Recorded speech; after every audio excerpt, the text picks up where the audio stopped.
call this meeting to order. I'd like to thank everyone for coming out this evening. We appreciate your participation to the Masters of Arts. Ask you to take a look at our website. We have a lot of things going on. So I am not going to stay here too long and belay the moment, because we have Rhonda who would like to say something, and then Don will also say something. But the bottom line is thank you very much for coming in. Appreciate you very much. So I think I'll turn it over to Don. I'm going to do. Okay, well, this is just a really quick one. Next month, we need to hold our elections for officers and committee chairs for the coming year. So How's that? there you go. So this is my space. All right. Never done a hybrid Zoom and live meeting. So if I see, where is the camera? Yeah. That's the camera? Okay. Can I rotate that so she can be over at her table? No. Okay, This all is right. exactly where I was. Okay. This is good. Okay. Okay, so again, thank you very much for inviting me. And if you will put on my first slide there. I appreciate you reminding me, right, that one of my specialties is integrating digital photography and textiles. And so this talk is going to be about portraits of women as trees and other experiments in nature. Bear with me while I Okay, get this working. there we go. Thank you. So there's an element, I mean, as you all are artists, I know that you've experienced that transition phase in your artwork when you're going from one focus to another. And I am currently starting that transition. And so a piece of this talk is kind of new. So I really appreciate you bearing with me and kind of helping me to think about the new stuff that's going on. It's related in that it's all about portraiture, really. And so if you go to the next slide, the way I got here was because I participated in this show with Diane Deary Richards and Helen Nelson, who are faculty here at the Hill. And we are all very inspired by nature, but we respond to it in very different ways. And so it ended up being a really wonderful show. I think that if you saw it, you agree.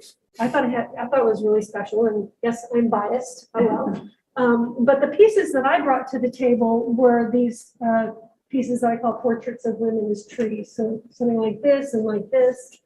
And this piece was in the show, the one that's on the table, and pieces like this. So you can kind of see where it is we're going here, right?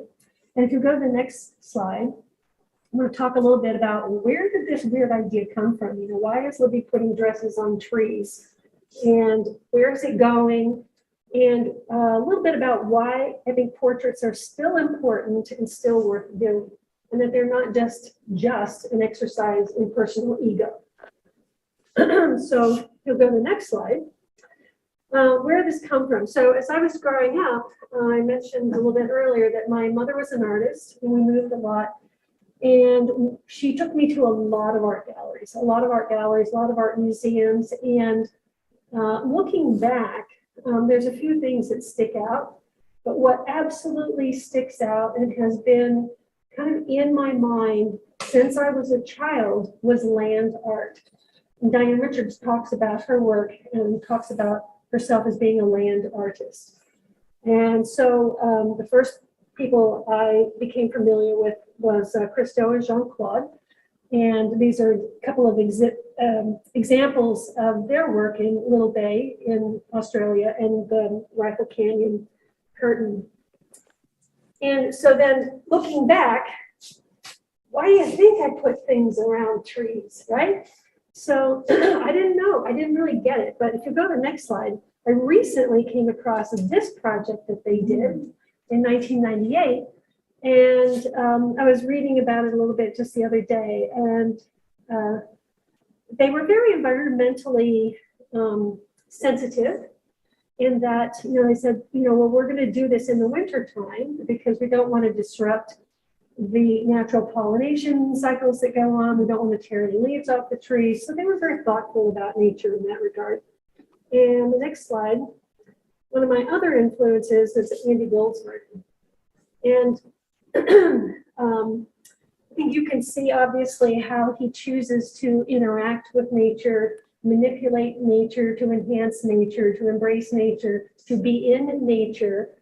And I just think that all that's just incredibly fascinating. And it spoke to me and has always spoken to me at a very deep level. So then next, along the way, after a corporate career, a lot of stuff going in my house. I have 5 teenagers in the house. I was commuting several hours. A couple times a week, I'd go stay overnight in New Jersey, a couple nights, come back home, try to balance all the balls. And I said to myself, I need to do something creative again, right? I need something for me, something that doesn't argue, doesn't have a timeline, and nobody can tell me if it's any good or not. I can't, right? Just leave me alone. And so I made a table runner. I thought I can sew a table runner, right? And something happened in that process. And the very next thing I did was make a sketch for an idea for a friend of mine in New York City. And out of that came an art quilt that was about 5.5 feet tall and about this wide. And it took me a year to do because I had no piecing skills, didn't really know what I was doing. And I wanted there to be perspective and dimensionality. And it was a great project. It wasn't a brilliant design by any stretch of the imagination, but it was bold and it was all mine.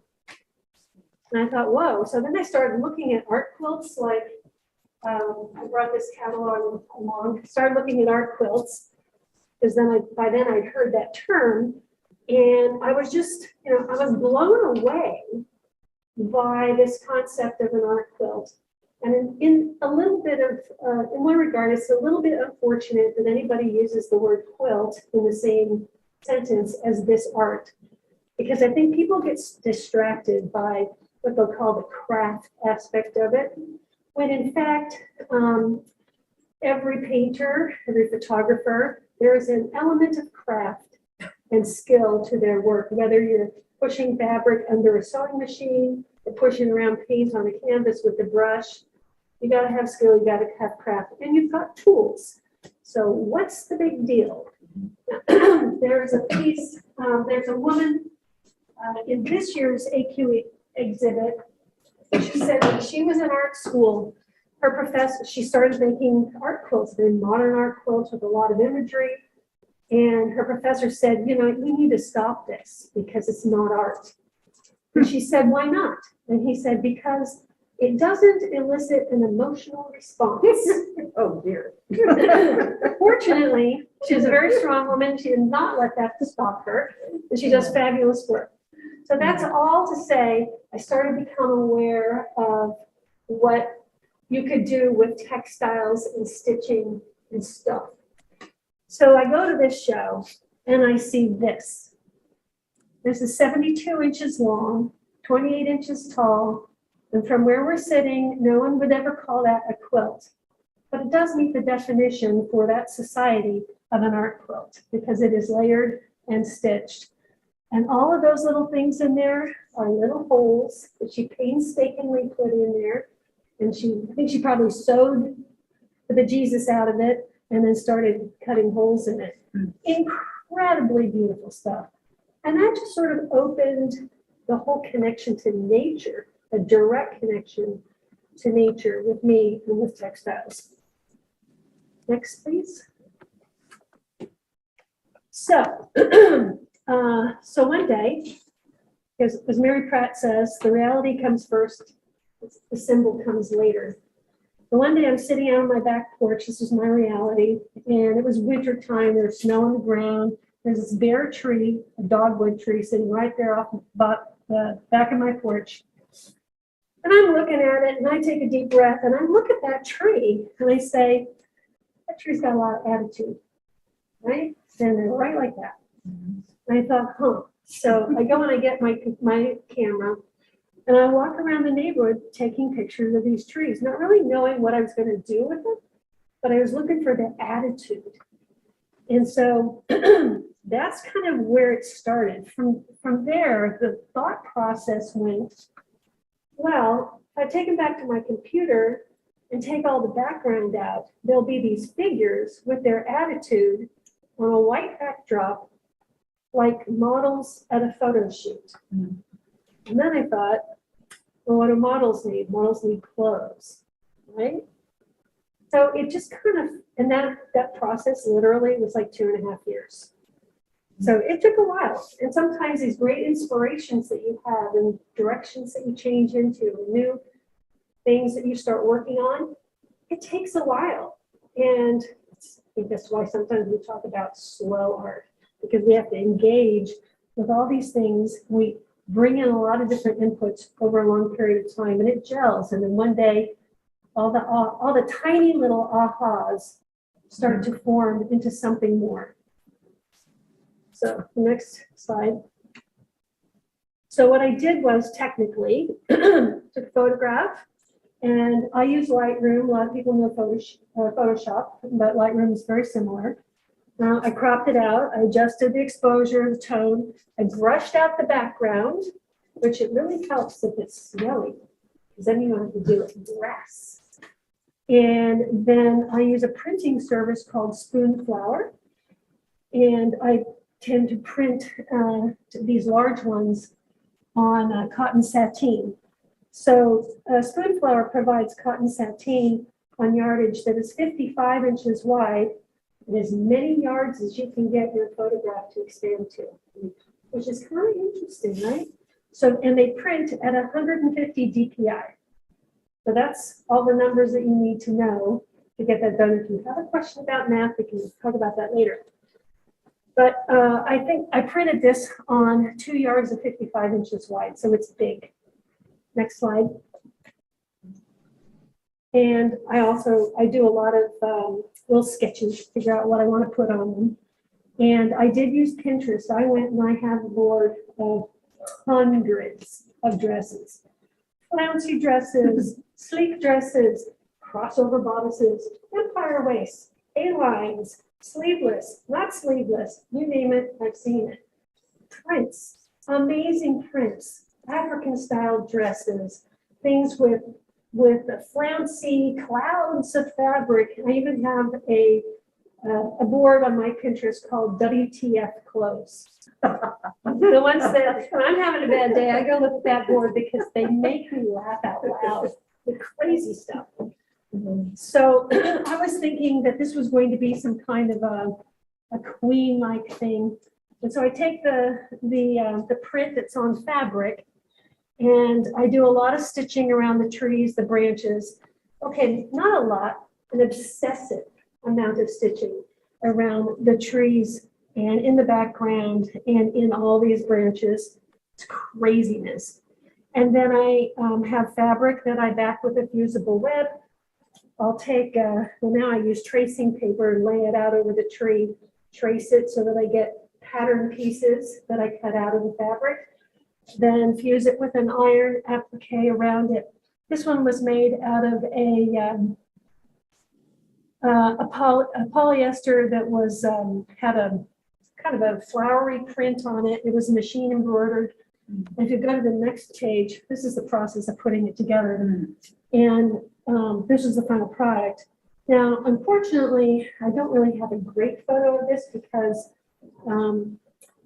I sent it because the woman who bought it before it was done. And I was so excited that I just didn't really stop and Been there. right? Darn it. Darn it, what was It's I gone and thinking? no picture. Yeah. So a friend of mine gave me this beautiful pheasant feather thing. So it has a pheasant feather brocade, sash on it, 2 of them.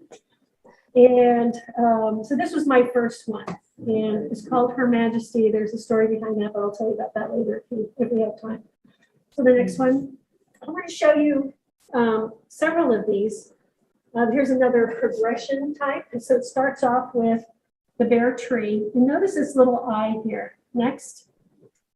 Then it's printed on a large piece of cotton, and I've done some basic stitching. And again, I do a lot more stitching on the tree and the branches itself before I do all the background. When I started to build this dress, this particular tree, I said to myself, well, what's the attitude here?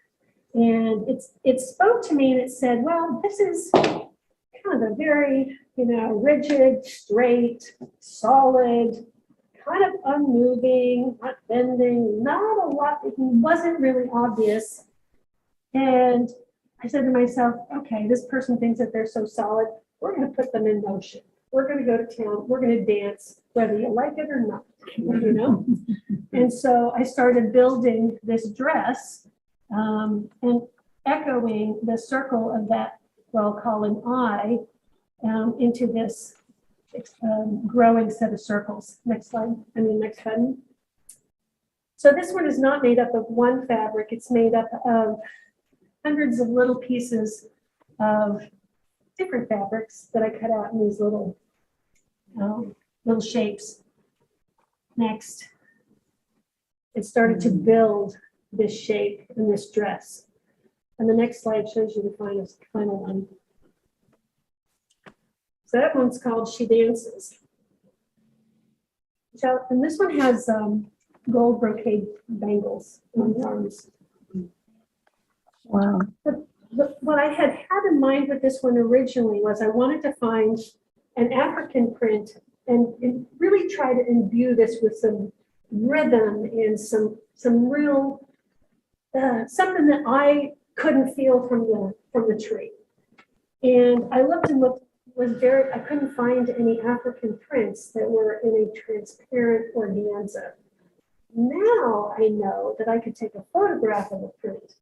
I can print it myself on silk organza and then cut it out.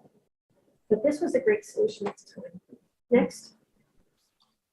I guess keeping with the dance, this tree, because of this branch here, this looked like a ballerina doing an arabesque. And when I got this one finished, I called up my stepmom, who is a big fan of ballet and opera, and I said, tell me about an opera where there's a big dance going on. She says immediately, oh, well, that would be Sleeping Beauty and Aurora doing the wedding dance in the third act, and blah, blah, blah. And I said, perfect, thank you very much, done, right? And she has a imitation pearl bead waist. And you'll notice that most of my dresses include flowers because it's a reminder about the cycle of life. And because these trees are all dormant, and the trees all have the quality, of course, of being rejuvenated every spring, just like what's going on now. And so I wanted to sort of, what's the word I'm looking for? Foreshadow. I wanted to foreshadow the spring and create a cycle by including flowers in a lot of these dresses. So this one's 55 inches tall. These are not small pieces. Next, please. This one. So this one was inspired by this tree. If you can see the shape, it's pretty straight here, but there's this major branch that comes out here or goes in, as I saw it. And this one reminded me immediately of a photograph taken by Helmut Newton in, it was shown in Paris Vogue, 1975. And you may remember, it was a very famous photograph. It was a fashion shoot done at night. It was dark. There were lights around, looking up kind of an alleyway, and there's a woman dressed in a suit in 1975, hair slicked back. She looks very androgynous and very dispassionate. She has a newspaper under one arm, and I think she has a cigarette in her hand. And she's standing just like that, except it's this way in the original photograph. And it was very controversial at the time because of how androgynous she looked, and women just, they didn't wear pants, they didn't wear suits and whatnot. So the title is El Grieve because of the fabric I use here has all these black flocked roses on it. And the title is in French because the original photograph by Helmut Newton was Le Smoking, which is the name of the jacket that he was hired to photograph. So we have Le Smoking, and now we have El Grieve with a version of that jacket in morning clothes. Next, please. So that was kind of the last of the individual trees. So I kind of go back to I look at my trees. Sometimes I don't know what I have until I take them back to my computer and start playing around with them. And this dynamic really struck me. And it struck me right from the beginning as being a mother-daughter relationship. So these things don't come from nowhere, right? This is me when I was about 4, and this is the dress. Oh. Right? And this was a sketch that I did. And somewhere along the line, I forgot it was supposed to be a long dress. Oops. But my mother did wear something of a slip like that. One time, I think I have a photograph of her as well. Dancing one night, and she's a little looped. And so, anyway, so you get it, right? So we'll move on from there. Then another group of trees. And again, these are all in my neighborhood. And my neighborhood has been very good to me. So this one looked to me like, well, we've got them, and then we've got that one. You know, it's the them and the us and them. Is she in or is she out? It's, if you've moved a lot, or every time you move, you are constantly assessing, do I want to be part of the group? Is that a group I want to be a part of? Am I allowed to be in the group? What's the dynamic? And I've been on both sides of that dynamic, as I'm sure you may have felt at times. When this piece was up here, we had some students looking at it, and I walked over there to them and said, "Oh, what do you think? You have any questions?"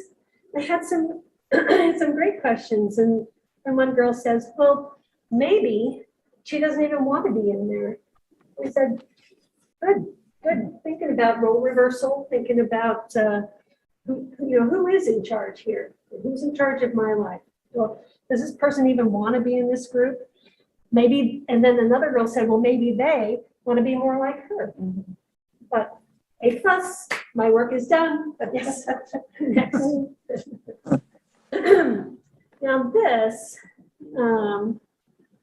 so this pair of trees is across the street from my neighborhood.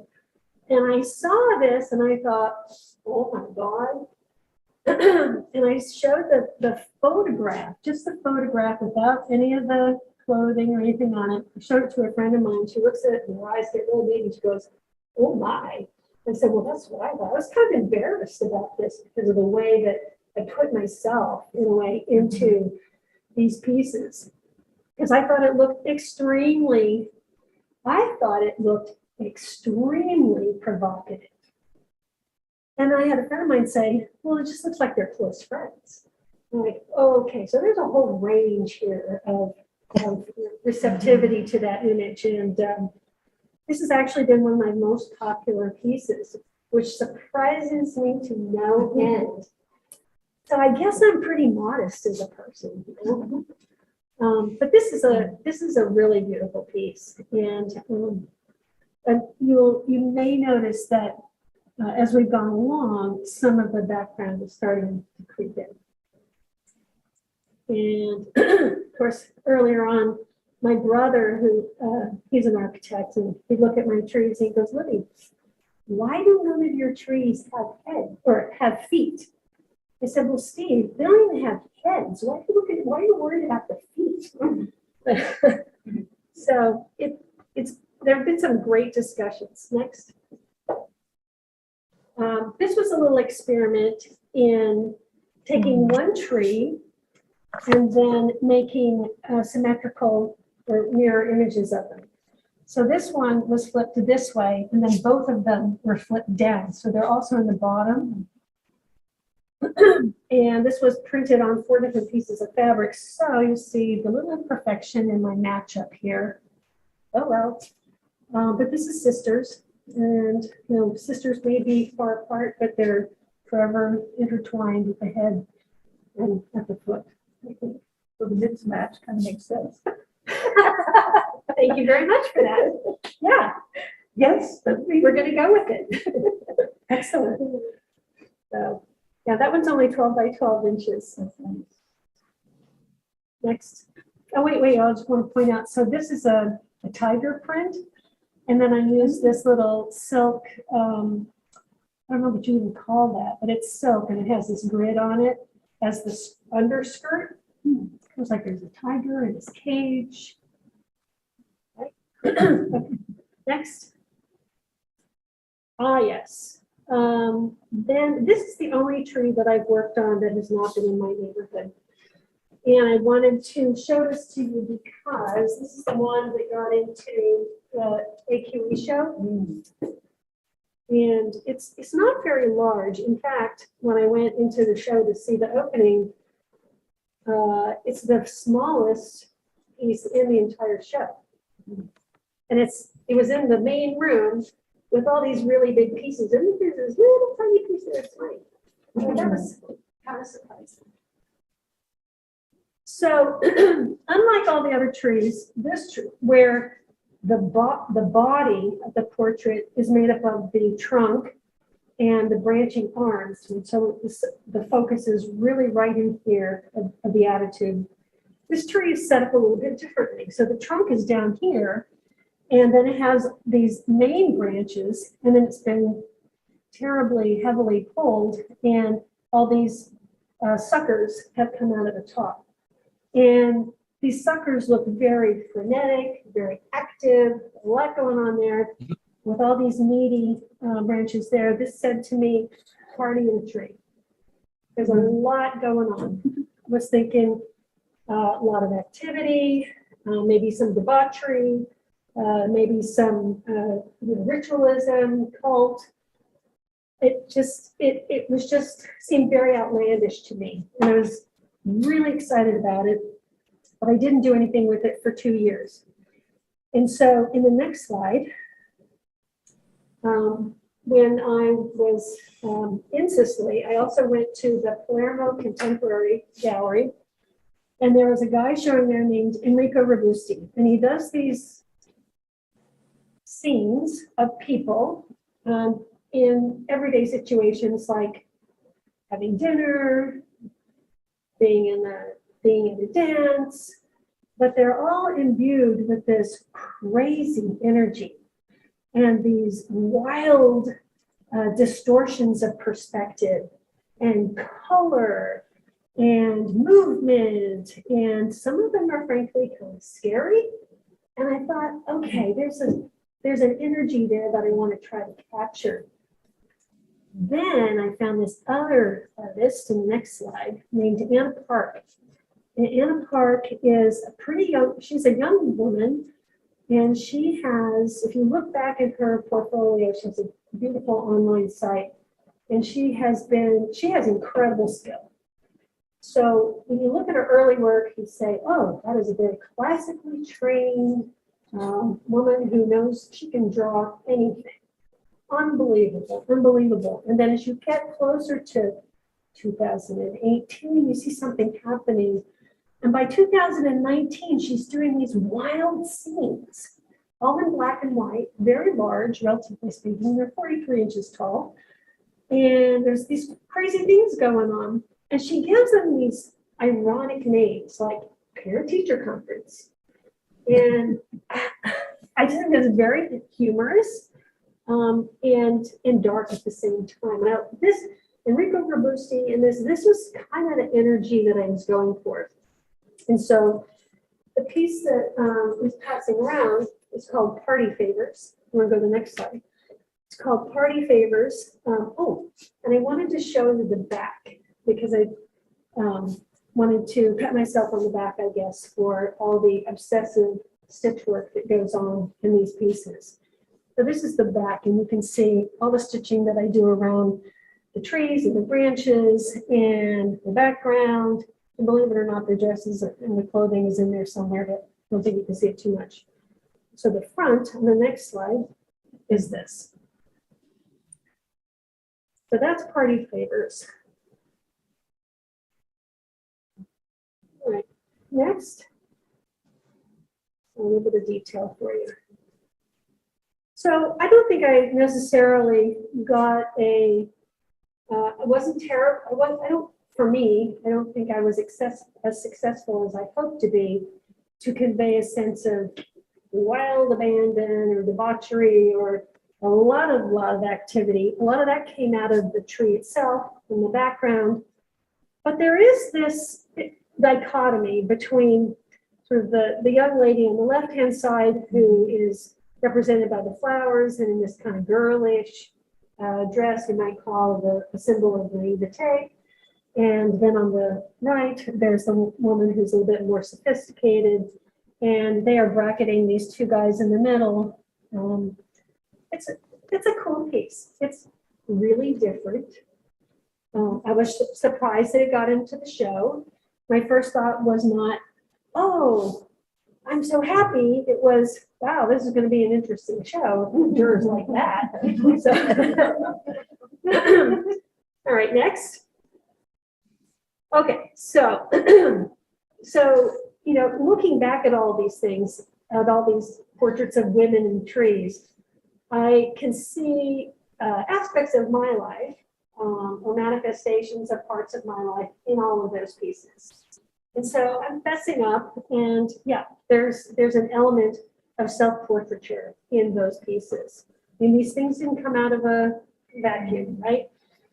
So I like this quotation that self-portraiture may be a partial representation of self, but it is always an allegory of seeing and willful blindness.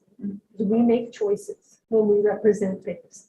There's no ifs, ands, or buts about it. We make choices. I've also been thinking a lot about where is art in contemporary art today? Where is it going? What's happening? And not being an art scholar, I rely on my experiences going to galleries or kind of what I see around, a little bit of what I read. I don't read widely. So this is kind of my impressions, my own personal impressions. I don't speak for all of the academic art people out there. But I did go to the Whitney this past weekend. And there's an exhibit on the 8th floor, which is not part of the biennial, by Jennifer Packer. And I think that the title of her show really sums it up, and that is "The Eye is Not Satisfied with Seeing." We really want to know more. We want to know more, and artists want to tell more. There's so much more about narrative, about connecting with cultural experience, bringing cultural experience into other people's awarenesses.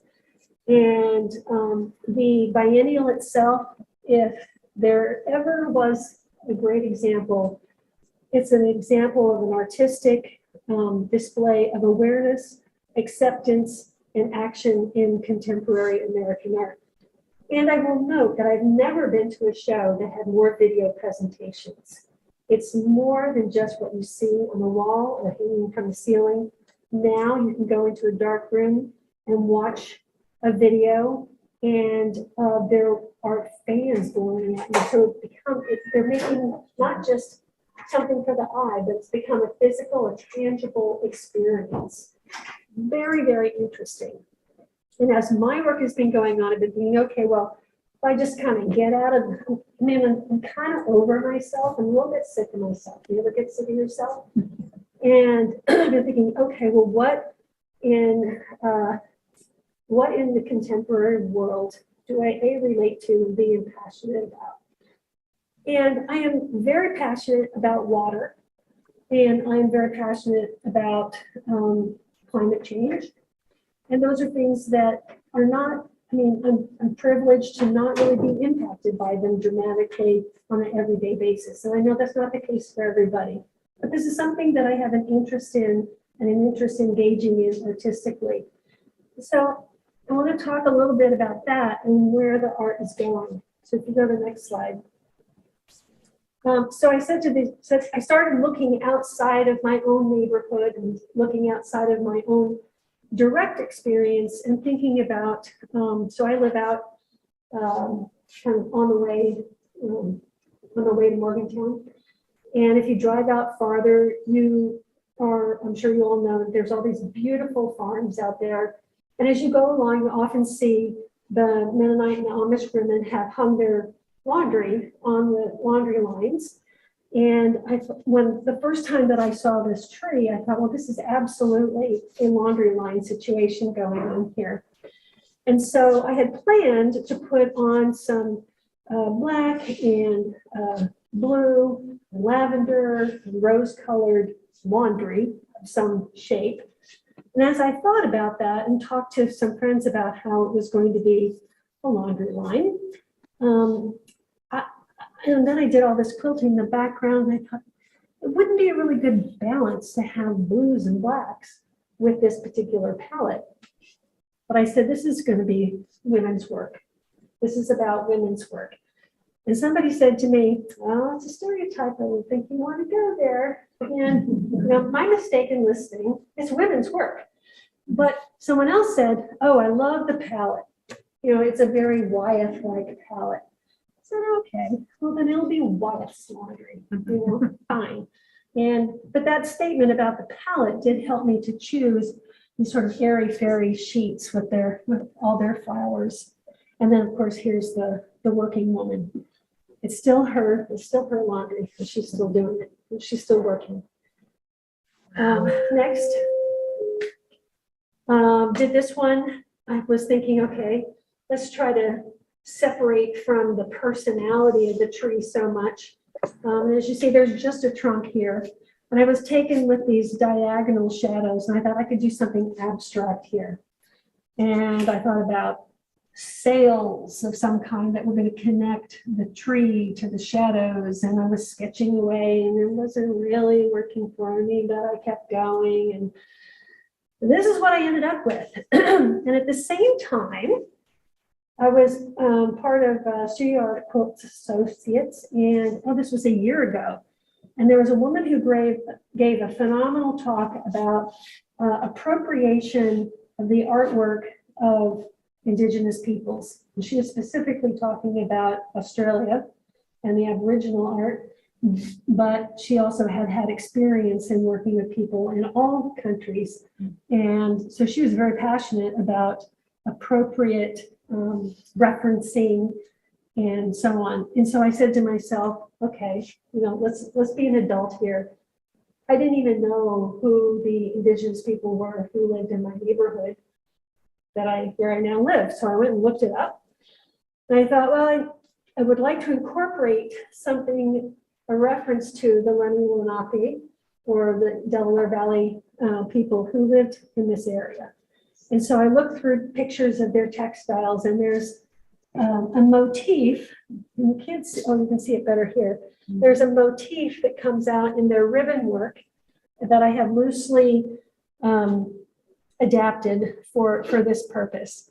And I think that this becomes, with this American flag theme, because you could say that this flag is wrapping this tree, and there's a sense of comfort, but there's definitely a contradiction because of the relationship between the flag and colonialism and the removal of the Indigenous people. So let's not forget them. And so this is my way of balancing that at that particular time. None of this is necessarily about water. We will get to that next. But not yet. So this is another one. So these are still trees in my neighborhood. And last winter I came out and they had cut some down. They had left them in piles sorted by size. I don't know why. And then it snowed. So I took my ladder out there and my camera, and over a course of 3 different days, photographed them. And tell me this doesn't look like the fallen bodies with the friends looking down on them. I was heartbroken. I was heartbroken, A, that they cut trees down, and B, looking at the relationship between these trees and their missing parts. Just thought. So this one is now in work. Next. All right, so now let's now talk about sort of an experimental idea, which is, and I put up Diane Richards' piece, and there are fibers, there's 6 of them. See the blue ones over there? Well, for our show, she had a giant piece hanging across the back of the wall. And there's papyrus behind it, and it's backlit, and it was just beautiful. You just walk by it, and it kind of ripples along. And she's the first person I've actually heard use a term that I have been using, which is her work gives the agency of the artist to nature. It gives the agency of the artist to nature, and by that, what she does is she takes this fabric and she has sprinkled it with powdered dyes. And she hauls it out to St. Pete's or some other location and lays it out and lets the light and the wind and the water do their thing. And they do their thing on the cloth in conjunction with its connection to the earth. And this becomes a record of nature and the flow of the air and the flow of the water and the punctuation by the contact of the cloth with the earth itself. And I think that that's a really, besides being incredibly beautiful, I think it's a really interesting concept for giving the agency of the artist to nature. So the question became for me, what would it look like if you gave nature the responsibility for doing portraits of people? You know, what would the palette be? Well, the natural elements, yes? And this kind of, forget all this, this kind of came along at the same time as I started doing the next slide, I think. Not quite, okay.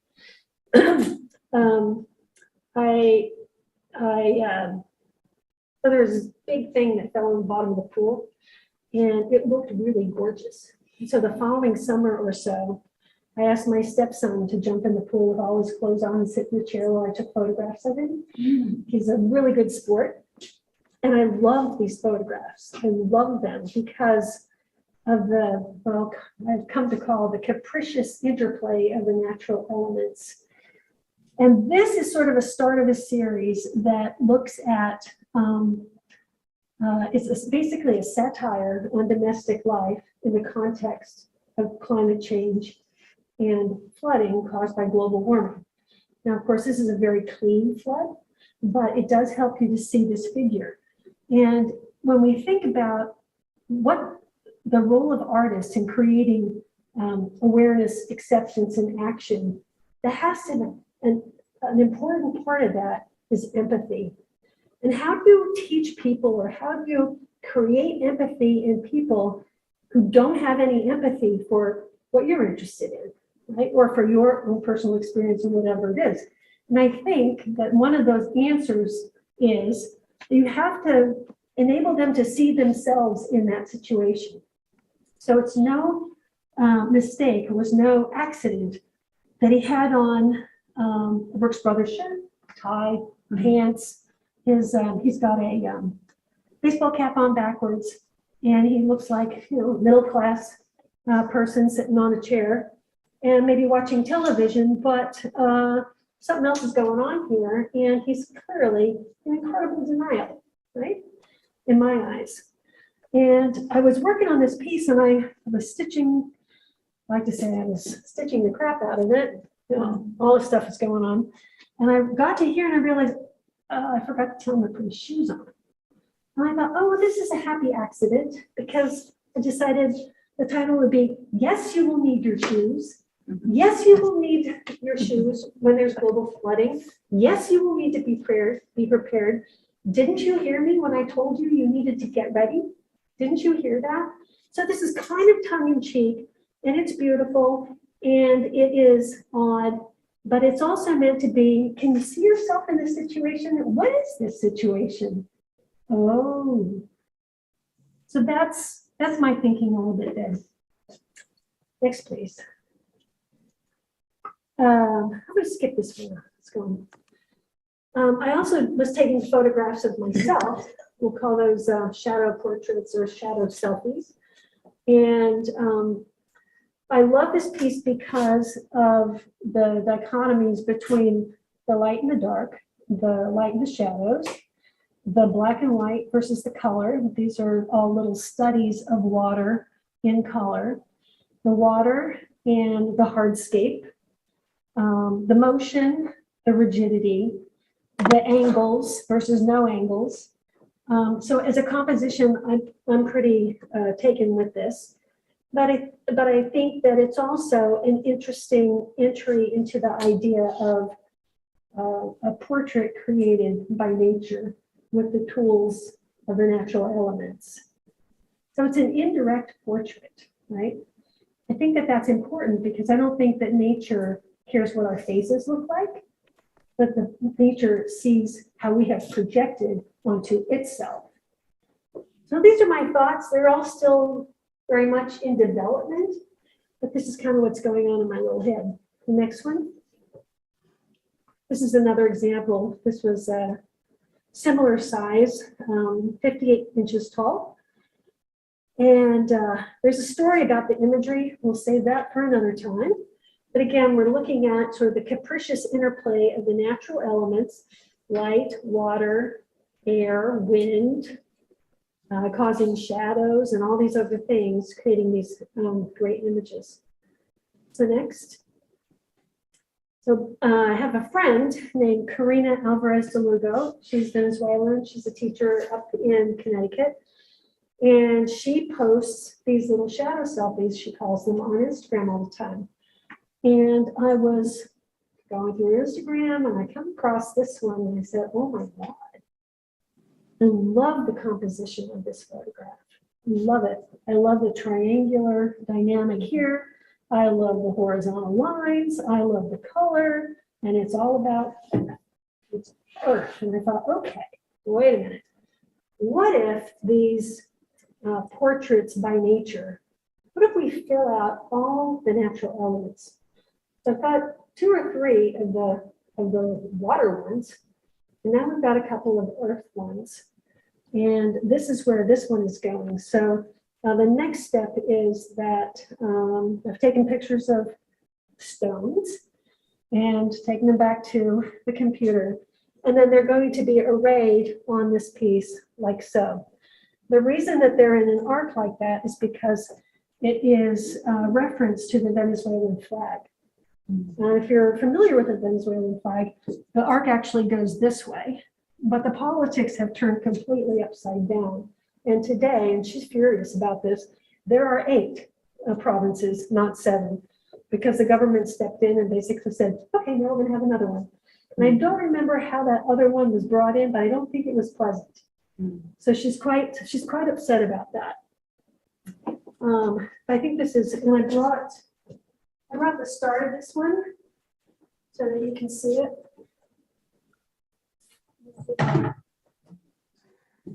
Beautiful. Isn't that crazy? Gorgeous. Yeah. Yeah, the stitching was really simple for a change.